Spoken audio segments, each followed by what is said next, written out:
The hardest days of Islam. Today, we're going to dive into the story of a small community, a brand new faith, and the unbelievable price they were willing to pay for what they believed in. Just listen to these words. They come from Khabbab ibn al-Arat, who was a blacksmith in Mecca. But he wasn't at his forge making swords. No, he was being tortured with the very tools of his trade. And why? What was his crime? He had simply said that his Lord is Allah, and that there is no God but him. That story just hits you, right? And it brings us to the single most important question we're going to tackle. What kind of belief, what level of conviction could possibly be worth that kind of price? To even begin to answer that, we have to understand what this new faith was really up against. To really get the courage behind that conviction, first we have to understand the massive conflict that was ignited in Meccan society. This was, and I mean this literally, a clash of two different worlds. So on one side, you have the entire established order of Mecca.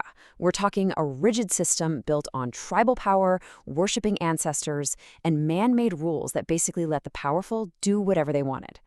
But on the other side, you had this radical new message, one God, a demand for justice, and this wild idea that everybody, rich, poor, slave, or free, was equal. And you have to understand, this wasn't just some abstract theological debate. This was a direct threat to their entire way of life. All of a sudden, a slave like Khabbab could be seen as better than his own master. Women were suddenly treated as actual human beings with rights and a voice. For the establishment, the Quraysh, a system based on justice and mercy, well, that was something they just could not accept. So, how did this tiny, hunted group respond to all this? Well, they didn't run. They got organized. And they built something truly remarkable, all in secret, a school. For their own survival, the call to Islam had to be kept behind closed doors for the first 3 years. But you can't just believe in something, you have to learn it. They desperately needed a safe space, a school, where the revelations could be taught and they could actually learn their new faith without being found out. The risk, of course, was enormous. So who on earth would take a risk that big? The answer is just astounding. The person who offered up his home, one of the most beautiful in all of Mecca, wasn't some powerful elder. He was just a kid. And this number right here? That was his age, 17. His name was Arqam ibn Abil Arqam. And Arqam wasn't some exception to the rule. This was a movement literally powered by young people. We tend to picture these companions as old, wise men, but just look at these ages. Ali was only 10 years old. Zubair was 15. Saad was 17. They were the engine of this new faith. So for 3 years, they met in secret in Arqam's house, building their faith, getting stronger. But, a message like this couldn't stay hidden forever. The time finally came to take it from a secret call to a public one. And it all started with the Prophet's own family. This whole transition didn't happen overnight. It was done in stages.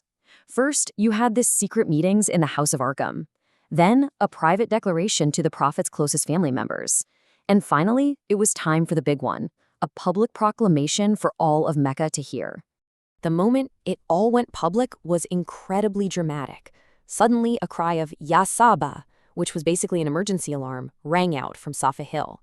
People came rushing out of their homes, and pretty soon a huge crowd from every single tribe of Quraysh had gathered, all wondering what kind of disaster was happening. So there he is, standing before all of them. But he doesn't immediately start preaching. Instead, he asks them this question.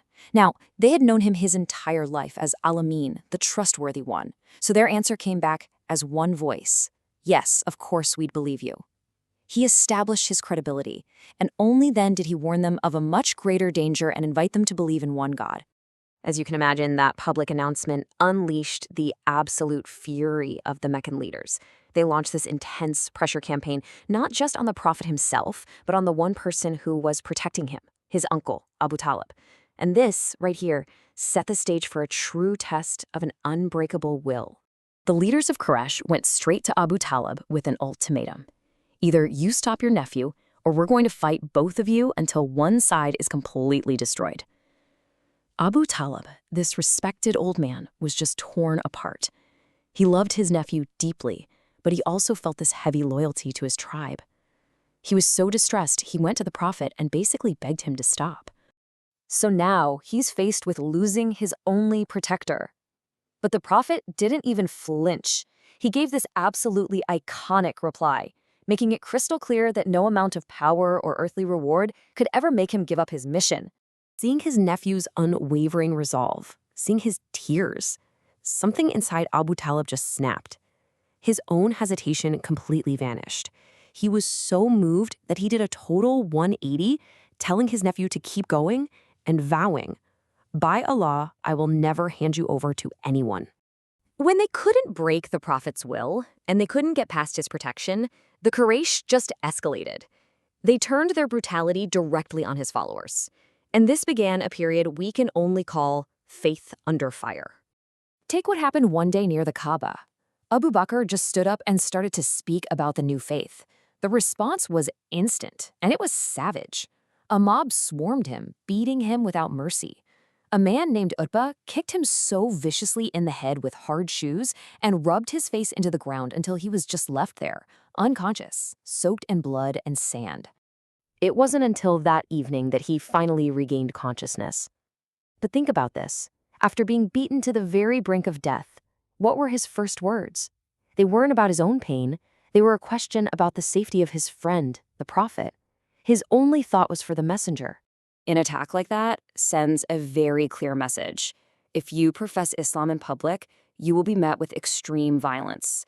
A lynching was pretty much guaranteed. So after witnessing that, who in their right mind would have the courage to be the next person to recite the Quran out loud in front of the Quraysh? The answer is just mind-blowing. It wasn't someone from a powerful tribe who could protect him.